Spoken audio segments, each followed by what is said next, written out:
Thank you so very much to our TA, Lissa. I am Jessimond of Emerickeskepe. I live in the Shire of Graywood, which I just think that is the most wonderful Shire name for my personal interest and probably the interest of most of you joining the class. And I'm in the Kingdom of Ansteorra. This is important because of my perspective being in East Texas, and some of you are joining us from all over the known world. Your outdoor activities, the seasons that you can do those activities, they may be a little different than mine. I lived in Atlantia for a total of 11 years. And so I do understand some of the ones from that, but we have guests from all over. And thank you all for joining us. If you did not get the email, I sent an email with the class handout. I sent that last night. Lissa's going to be kind enough in a moment or two. I've already dropped it in the chat once, but for people that were still coming in, she's going to drop it in again. Again, leaving question till the end. And mostly that's because of the recording, and we can stop the recording at that time. Journaling for farmer or forester. I love that Atlantia has their agricultural track, their agriculture farming and forester track. Not every kingdom has that. I think it's a wonderful track. This is a very informal class.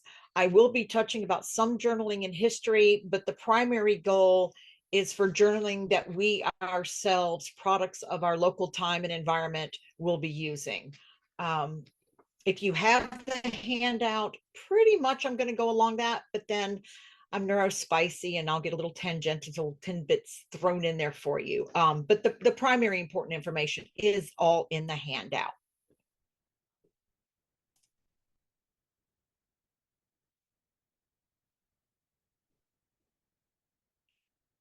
All right, and why is it not advancing to the next screen? There it is. All right, so what is journaling? I looked up a yourdictionary.com link, and they define journaling as keeping track of events by recording them in a log or journal. Yeah, I think if most of us had to make something up, we'd come up with something similar. Journaling can certainly be a style of a daily log or diary, but there are other methods available to create journals, which we will explore later in the class. Is journaling period? Well, basically, yes. We know for a fact that they kept track of events by recording them in some manner of parchment, scrolls. I would like to argue that ancient cave paintings are probably some of the earliest forms of journaling. It's subjective exactly what they were trying to show people, but we know that there are hunt scenes, there are harvestings, there's herd migration. Sometimes you see animals breeding, and then you see animals giving birth. So in the broadest form, you don't really even need written language in order to journal. Makes it easier, but it's not the only way. From the aspect of farmers and foresters in pre-1600 cultures, most of them, if the culture itself did have written language, the farmers and foresters weren't necessarily going to be educated enough to be literate. Now, foresters, probably yes, not the farmers. So I would like to also put to you in thinking about what is journaling for cultures that were not, did not have a written language, or where the individual did not have written language. Does that mean they could not journal? I don't think that's true. Oral tradition is to me, that's journaling. You are mentally recording these stories and you are passing them down to be shared. So storytelling, song, a lot of great sagas are literally telling us of these past events. So oral tradition, I argue that journaling is just the act of writing things down. That's a little too neat and easy. I like to encourage people to think, if you're into persona play at all, or you like a specific culture, try to look at what journaling would have meant for you in your time and place. and that's going to be different for every one of us. So do think about that for what is journaling. My persona is as boring as you can get. It is an English noblewoman of the 14th century. That's just as overdone as can be. As a noblewoman, I probably would have been literate. So it's not as interesting tidbits. Journaling, then, we know that there were official journals, there were chronicles that were taken at the monasteries, government chronicles. So we do know that journaling, for me and my persona, I would have probably called it a diary or chronicles. One of the interesting tangible period journaling that exists that I found is in the form of viticulture, which is grape cultivation. There are centuries-old records of several regions of Europe that still exist. The longest homogeneous series of these records is from, I cannot speak French. It's from France. We'll just go with there. It's in the Burgundy region. And it dates to my period, in fact, of 1354. Modern scientists have recently been using these 500-year-old records to determine corresponding reconstructed, temperature data with the manuscripts themselves containing more than just the grape harvest dates.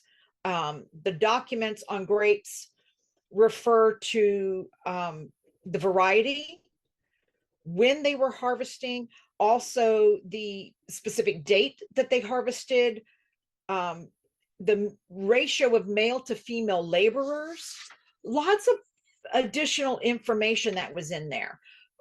So yes, journaling is period, even for cultures that were non-written languages. But let's deal with why we're here today. Why should you journal? Why do I journal, and why should you journal? Obviously, you either are journaling or you're interested in journaling if the topic of today's class caught your attention. For farmers and foresters, journaling is first and foremost a vital tool in accurate identification of flora and fauna. What exactly is this new to us plant or animal? What kind of eggs are these if we found a nest? Sometimes it's what kind of eggs are these that are growing in the vegetable patch, because is it a good bug or a bad bug, which is also subjective. Being able to recognize and identify these things in our environment is very important to the farmer and forester. That's actually how I got started journaling, was my need for identification. Your needs may differ. Keeping track of production techniques is another good reason to journal. For the farmer in particular, if we're having success or failures and we're recording them, and we're reviewing how we could do that better or repeat the good version, we need to know what went right and what went wrong. So that's another aspect of that.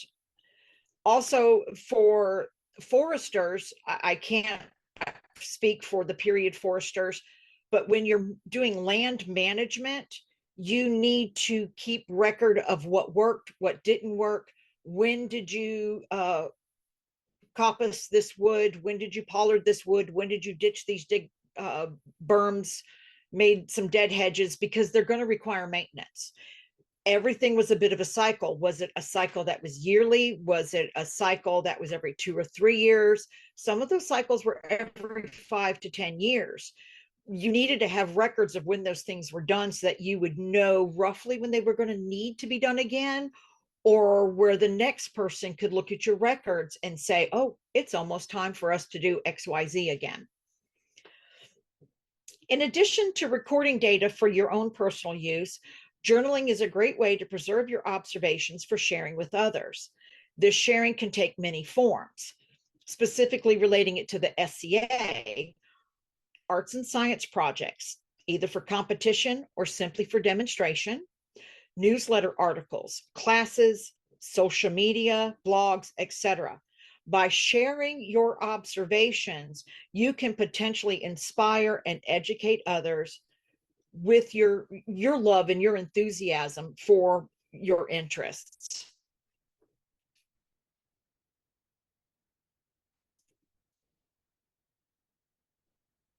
Types of journals. I have 4 kinds listed here, and I'm going to go into deeper detail on those. As we already mentioned, the log style. I think most of us, this is what we think of when you say to keep a journal. It's a log, there's a date at the top, some things happened that day and I wrote them down. I saw some things that day, I wrote them down. In a very busy day, maybe there's multiple entries. Maybe there was something I saw and did that morning, but then shortly before bedtime, something else happened. So there could be multiple entries in a day. Other names for this would include your log book, your day book, your day-to-day record, or your diary. Next is the calendar or planner. Jessimond, it Yes. looks like a pop-up has opened across your screen to become a patron. Woohoo. Thank Okay. you. I have no idea what that was. Thank you. All right. I was hoping it, when I saw it pop up, and I thought maybe it was only on my screen. Thank you. You're welcome. Calendar or planner. Again, I think most of us are familiar with that in the modern context. And it's a simple way of keeping logs of things, whether you do it digitally or analog. I'll get into in one of the next slides. But we're familiar with what a calendar is or what a planner is, and being able to keep simple notes or records of when we observe something.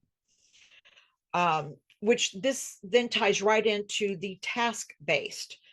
This is similar to the calendar or planner in the format of it's basically a modern, it's your to-do list. This isn't recording things that have happened or were observed. This is things that I need to do. Sometimes they're tied together. I had lots of rain. That means we're not in a burn ban, which is very significant where I live. That means I can do some controlled burning. So sometimes the log style and the calendar tie into forming your to-do list. This next little bit that I want to share with you is in no way encouraging you to be a, it's funny, the patron popped up totally unrelated. The very fancy modern version of this concept is called a bullet journal or buho. It originated by Kim Alvarez. This is an elaborate form of task-based journal. It was designed as a mindfulness practice, designed as a productivity system. The original author herself suffered from ADHD, and this task-based journaling helped to keep track of that. What am I supposed to do next? What is the best way to be productive? What should I do today? Oh, but it's rainy, so what's something inside that I can do? Not encouraging to purchase the book, not encouraging anything like that. There's free things available on the website if you're interested. And there's a link in the class handout.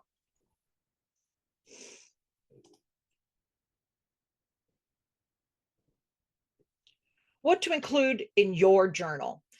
As we saw that there's a variety of types of journals and reasons for journaling, pretty much every single one of us is going to have a different idea on what we need to include in our journal.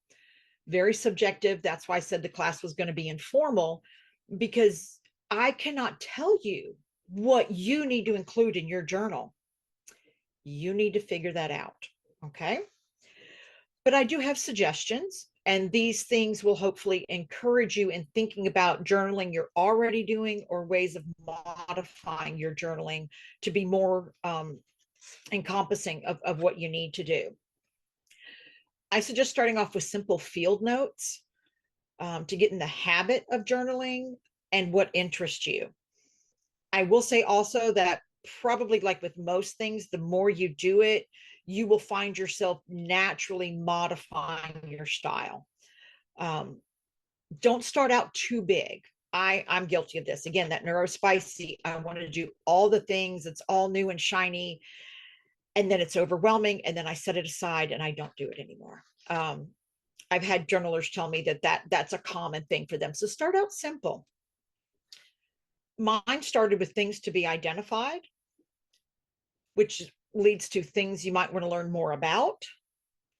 Why, when do certain plants and trees leaf out? When do certain flowers and trees bloom or the fruit ripen? When do leaves change color or drop? Migration patterns, observing the breeding of livestock or wildlife. Some of these other things, we now can actually retrieve this data because it's recorded digitally, and we don't actually need to record it unless you wanted to, but this would have certainly been another logbook entry for a lot of people. Your daily high and low temperatures, notable extremes, your first frost, your hard frost. In Ansteorra, when was our first triple digit? How many consecutive triple digits? How many days have we gone without rain? Those are important to both farmer and forester, depending on the outdoor activities you're wishing to engage in. Obviously, rainfall, significant weather events. I hear there is snow in the outlands today. So anyone in the outlands, feel free to record that there is snow, confirmed snow in the outlands. Celestial occurrences, moon phases, eclipses. We have a really big eclipse happening next April, I believe. I mean, they're always big, but it's exciting because where I live, we're in that zone. Sunrise and sunset. Our medieval counterparts, whether they had written language or not, these are a lot of the things they would have been observing. This is information they would have been passed down. If you were born into a family of farmers or outdoors people of any kind, you would have been learning a lot of this just intuitively as you went about your daily things. You would have known, when is it the season to plant the fields? When is it too muddy to plow the fields? Some of these things literally came into the calendars, with the Julian calendars especially, had the beautiful labors of the month, so that they could tell people this is the season to harvest this, plow that. So we can see this seasonal and cyclical pattern that would have been intuitive or just part of their daily life. If we were raised in cities and suburbs, a lot of us are very detached from that, and we just don't even pay attention. We're oblivious to it. But if we're interested in these things, or maybe that's why we're interested in them, these are some of the things you'll want to include in your journal.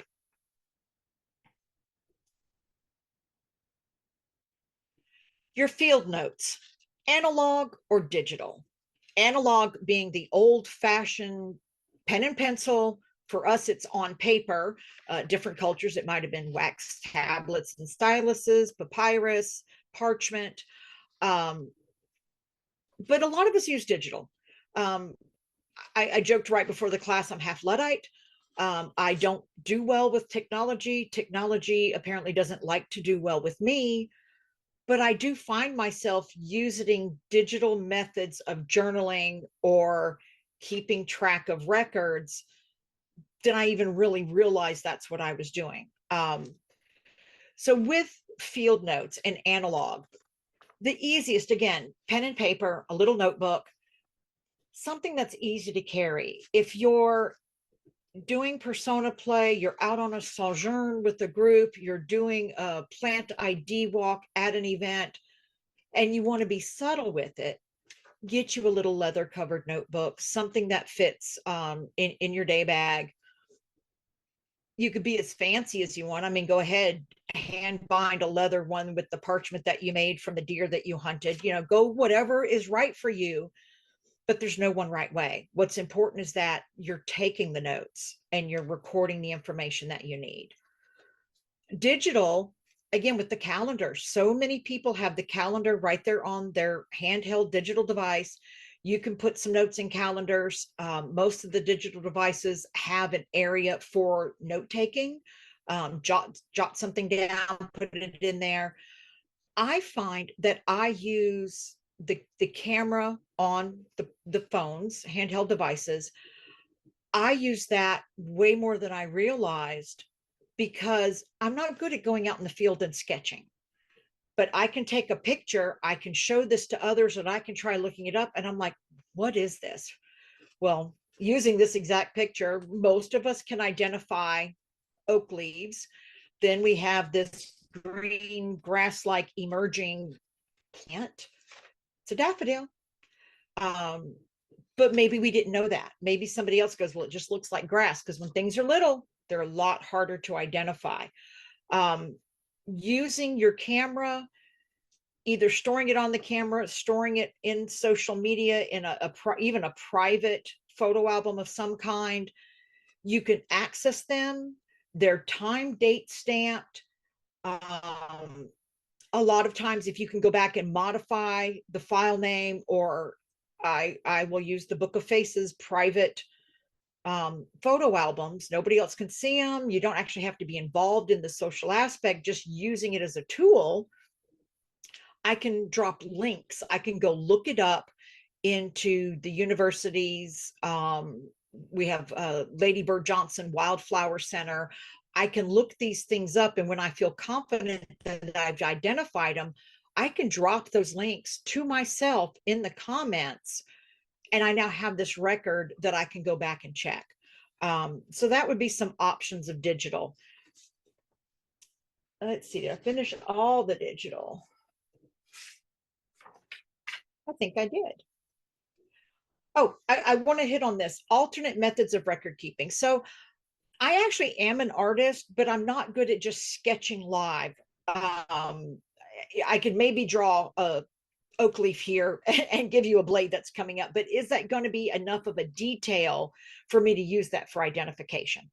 No, but we can do the sketches, but we can also do rubbings of leaf or bark. A piece of charcoal, you can put the leaf under your paper, you can do a rubbing and you'll get an outline of it. These are things that are really great if you want to encourage children, young adults who maybe haven't had that opportunity to spend time outside, or if you're doing classes for them, have pieces of paper, even crayons. You take the crayon and you put the leaf under the paper. You can do that.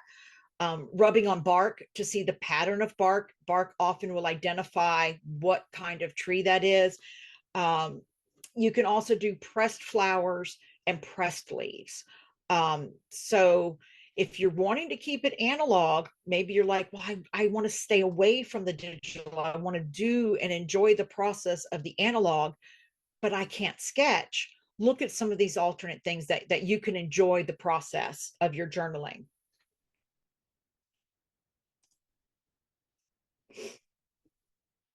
Beyond field notes. So the field notes were the way to start. The field notes are where most of us are collecting information. That's the data input. But then what are we doing it? I mean, we may not know that in 500 years, some scientist is going to look at our notes and create something out of it. But what is our purpose for creating these notes? And what do we want to do with that information? You can enter information into a spreadsheet that allows trackings of patterns or quickly finding the data previously recorded so that you can make comparisons. You can use breakout logs for specific points of interest for comparing annual occurrences or tracking details of importance. You can creatively collect your notes, transcribe them, and use tidbits of those into a circular calendar, showing notable occurrences of each of the 4 seasons. Once a new to you animal or plant has been identified, you can continue your research on that, as I explained earlier, and add more to your field notes. Once you've identified it, is it native? Is it invasive? Is it dangerous? Is it toxic to my livestock? Is it venomous? Are some people allergic to it? How to recognize things that look very similar. That's one of the tricky things in starting to identify. We feel confident, we think we know something is, and then we see something that looks almost just like it, but isn't it? what preparations are necessary if you are going to use it, if it's something that's beneficial, you want to use it. You see in the display here, maybe I want to hang it up and dry it. Maybe I want to chop it up, store it. What methods of preparation are useful? What parts of the plant do I want to use? You can add that information to your journals. Knowing when there are different forms of it, noticing when it first emerges. Excuse me, I have a phone alarm that apparently I didn't turn off. Excuse me. It's 3 o'clock for anybody who wanted to know. So that's actually our hour. Half hour. Sorry, I keep thinking the class was on the hour and it's not. I realized I skipped an item. I am going to go back up to a slide. And I did not do item number 4, phenology. Phenology journals, let me find my notes on that because that's really an interesting part of the journal. And I was in the middle of flipping pages is how I missed that. If you're not familiar with the word phenology, it's literally the science of appearance. The word is a combination of the Greek words pheno, to show or appear, and logos, to study.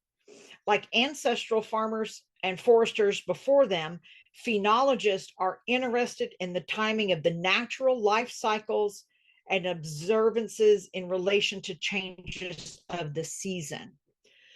The first recorded use of this word is post-period. As with many things of that era, this is more a case of the Victorians giving a shiny new name to things that people had already been doing for centuries. So phenology journals, you can look those up, and that's where the circular calendar comes in. You see here, these are southern dewberries. All the photos from the slides are my own photos, and they're actually all from on my property. Very blessed, very privileged to live in a nice environment in East Texas. And I get to play in the woods. And I can harvest the things in the woods, and I can eat those little dewberries. Southern dewberries are a native form of blackberry. They're a low-growing bramble. So in a phenology journal or any of my journalings, if I observe when I saw them blooming, I can then look back at other notes. How long is it going to be until they're ripe? If we look in this image, we see that there are some that are very bright green. There's a green one with the blush of red, a darker red, and then most of them are black. The very dark black ones, those are the ones we want to eat. Those are the ones we want to harvest to either cook with or make a melomel, a fruited mead. So phenology journals are nice in that you could have a calendar just on the life cycle of this one plant. When does it emerge? When does it bloom? When does it tend to be ripe? Does it change color in the fall? Does it go dormant in winter? If so, when does it reemerge? So just one example of one single plant that you could observe, we would now call that phenology. When migratory birds return, it's been recorded for centuries. In certain towns, they know when these birds return. That is now considered phenology. As a kid, I grew up in Mississippi, and robins. When robins returned, that was like the first sign of spring. So a lot of us are familiar with aspects of this, but might not have been familiar with the term. The end of the class notes are just some bibliography information where I got some of the stuff that I shared with you, although a lot of it is just from my own experience. I'm going to now click to the very last slide to once again give you my email. It's in the class handouts. I have no problem with you emailing me. I'm very glad all of you were here. If Lissa will stop the recording at this point, we can then go back and look at anything in the chat, and we can turn off our mics and chit chat for the rest of the class.